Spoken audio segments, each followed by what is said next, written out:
महात्मा गांधी कौन थे? क्या सच में वो भारत के राष्ट्रपिता थे या उन्हें पाकिस्तान का पालनहार होना चाहिए था? क्या जो गांधी जिंदगी भर हिंदुओं को मुसलमानों से पिटवाते रहे, हिंदुओं को कायर और कमजोर बनाते रहे और मुसलमानों को उनके आतंकवाद के लिए बढ़ावा देते रहे, आखिर वो हिंदुओं के लिए पूजनीय कैसे? क्यों उन्हें भारत का बापू कहा जाता है?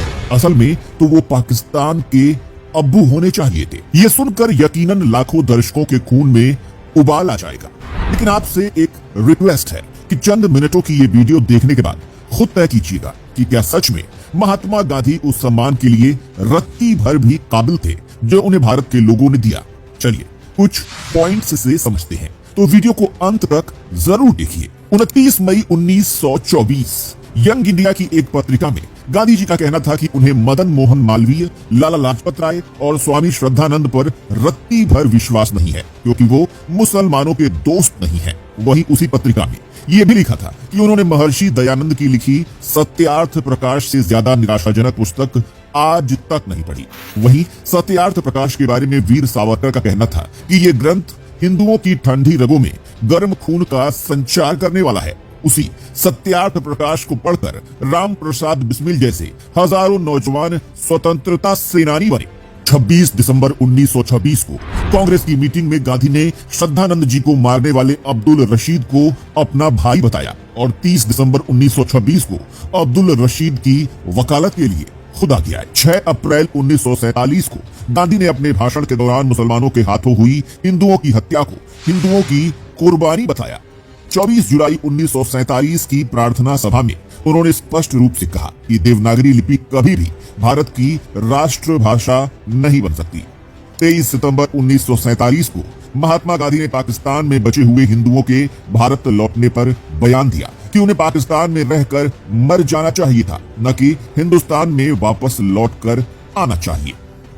अक्टूबर 1947 में कश्मीर पर पाकिस्तानियों के हुए हमले के दौरान गांधी जी ने बयान दिया कि कश्मीर के लोगों को आक्रमण करने वालों के खिलाफ आवाज नहीं उठानी चाहिए। अगर हमारे सैनिक लड़ाई में मरते हैं तो ये हमारे लिए गर्व की बात होगी और हम खुशी से नाचेंगे और गाएंगे।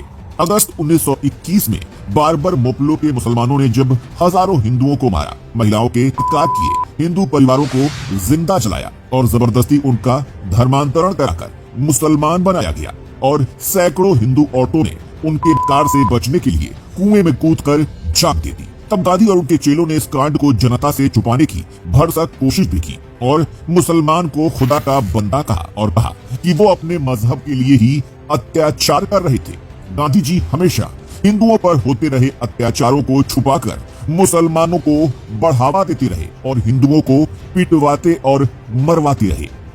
19वीं सदी में जब मुसलमानों ने श्री कृष्णा और महर्षि दयानंद को नीचा दिखाने के लिए कृष्णा तेरी गीता जलानी पड़ेगी और 19वीं सदी का महर्षि नाम की किताब प्रकाशित की तो इस पर गांधी जी मौन रहे। लेकिन इसके प्रत्युत्तर में जब महाशय राज्यपाल ने रंगीला रसूल प्रकाशित कर हजरत मोहम्मद के बारे में कुछ लिखा तो इस पर गांधी ने इसे आग भड़काने वाली किताब कहा और मुसलमानों को भड़काने के लिए कई टिप्पणियां लिखी, जिसके परिणाम में 6 अप्रैल 1929 को महाशय राज्यपाल का कत्ल कर दिया गया। लेकिन इस पर भी गांधी के कलेजे को ठंडक नहीं मिली और 18 अप्रैल 1929 को राज्यपाल की मौत के बाद जब उन्हें धर्मवीर और हुतात्मा की कीर्ति मिली तो इनकी पदवी का बहिष्कार करते हुए गांधी ने कहा कि राज्यपाल को वो कीर्ति मिली जिसके वो योग्य नहीं थे, उनकी हत्या हुई थी, न कि वो शहीद हुए। 16 अगस्त 1946 को बनी मुस्लिम लीग के तहत जब हिंदुओं पर मुसलमान अत्याचार करते थे, उन्हें मारते पीटते थे, तब गांधी ने 10,000 से ज्यादा